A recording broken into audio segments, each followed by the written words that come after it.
Halo semuanya, perkenalkan nama saya Richard Marcus Boltar dengan NIM 1244910 dari Prodi Rekayasa Instrumentasi dan Otomasi kelas RA mata kuliah Gamtek. Pada video kali ini, saya akan menjelaskan skematik yang saya buat untuk tugas besar di mata kuliah Gamtek. Saya akan menjelaskan mulai dari power dan USB, ESP32S3, dan sensor dan aktuatornya. Baiklah teman-teman, saya akan mulai menjelaskan dari power dan USB Kenshin. Jadi kita mulai dari power dan USB. Bagian penting yang menjalurkan energi dan komunikasi. Port USB bisa disambungkan ke laptop atau adaptor 5 volt. Jack DC barrel yang menerima tegangan 9 sampai 12 volt untuk pemakaian sendiri. Kedua jalur masuk melalui dioda Schottky ES36 untuk mencegah arus bolak-balik ketika USB dan adaptor DC terhubung bersamaan, sekaligus menimbulkan rugi tegangan. Bisa diperhatikan teman-teman dari sini ke sini dan ke sini. Baru kita lanjut kepada ini IC CH340C. Di tengah ini kita temui IC CH340C yang mengubah sinyal USB menjadi ORT agar microcontroller bisa diprogramkan langsung. Pin TXD dan RXD menuju rangkaian transistor. Selanjutnya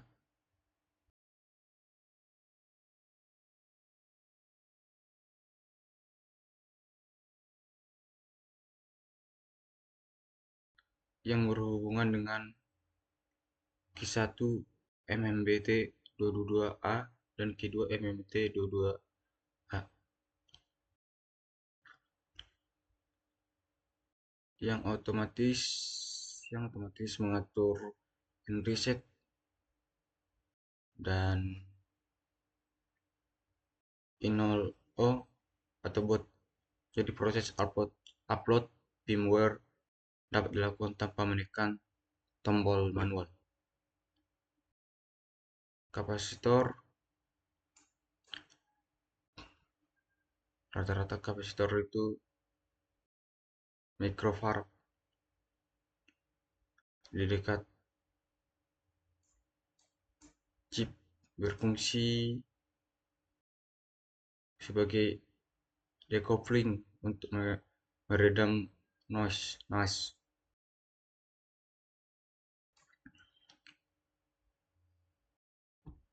LM78M05 sebagai regulator linear 5 volt. LM25965 sebagai regulator switching yang lebih efisien. Sekitarnya terdapat induktor 33 microfarad, dioda dan S3 SS36 dan kapasitor 100 microfarad untuk menjaga kestabilan dan merekam refill. Keluaran dari regulator ini menyediakan 5 volt dan 3,3 volt yang akan digunakan di seluruh rangkaian.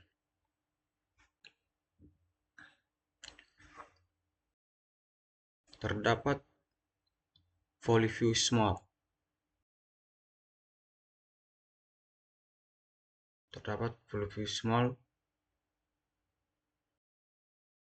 Sebagai pengaman arus lebih.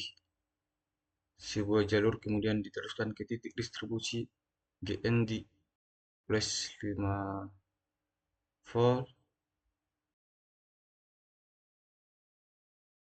plus 5 volt, ini baru,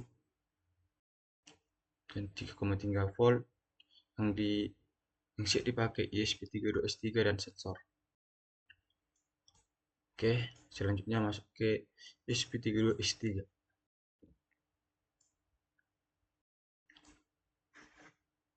Jadi di sini microcontroller menerima 3,3 volt dari regulator dengan semua pin gende terhubung ke ground bersama kapasitor 100 mikrofarad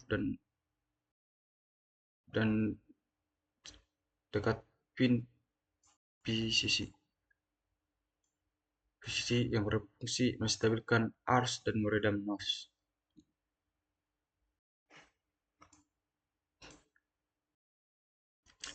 Tombol and reset memungkinkan kita men-reset chip tanpa memutus daya. Tombol boot yang terhubung ke pin I0 dipakai saat masuk mode bootloader untuk menerima programan. Pin TXD dan RXD menghubungkan ESP32 dengan CH3 4OC di sini tadi.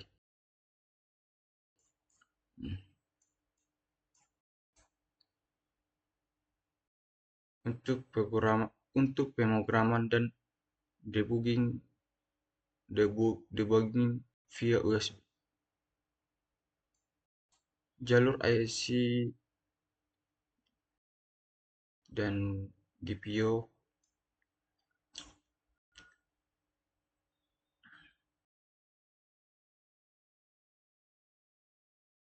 SDA 108 dan SDL 109 dipakai sebagai jalur I2C untuk sensor tambahan atau layar OLED. Jalur relay FAM dan relay FAN dikonfigurasi sebagai output untuk mengaktifkan modul pompa dan kipas. Pin lain menampung input sensor FIR, DHT, dan soil moisture. ESP32S3 membaca semua data sensor, memprosesnya, lalu mengeksekusi logika, misalnya menyalakan kipas jika suhu tinggi, mengaktifkan pompa jika tanah kering, atau mengirim peringatan saat FIR mendeteksi gerak. Begitulah teman-teman tentang penjelasan saya di ESP32S3 ini. Baru lanjut ke sensor dan aktuator yang saya buat. Sensor DHT. Sensor ini mengukur suhu dan kelembapan udara. PCC dihubungkan ke plus 5 volt, Gendi ke ground, dan jalur rata ke bio ESP32. Kapasitor 100 mikrofarad dipasang untuk menstabilkan tegangan. Baru relay FAM. Modul relay ini menyalakan pompa air.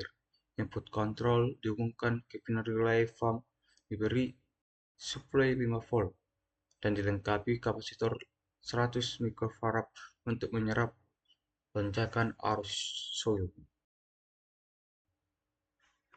Sensor kelembapan tanah. Soil moisture sensor memantau kadar air pada media tanah. Ia dapat diberi supply 3,3 atau 5 volt dan outputnya masuk ke GPIO yang ditentukan. Informasi ini menentukan kapan pompa arus aktif. Sensor FIR. Sensor FIR mendeteksi gerakan manusia atau hewan melalui radiasi inframerah. Jalur dayanya 5 volt, ground bersama, dan output digital ke ESP32. Kapasitor 100 mikrofarad untuk menjaga suplai tetap stabil. Relay kipas atau relay fan. Relay kedua ini menyalakan kipas pendinginan atau kontrol berasal dari pin relevan dengan proteksi kapasitor 100 mikrofarad seperti pada relay Fomva. 12C Ford. Terakhir pada I kuadrat C Ford 4 pin 4 pin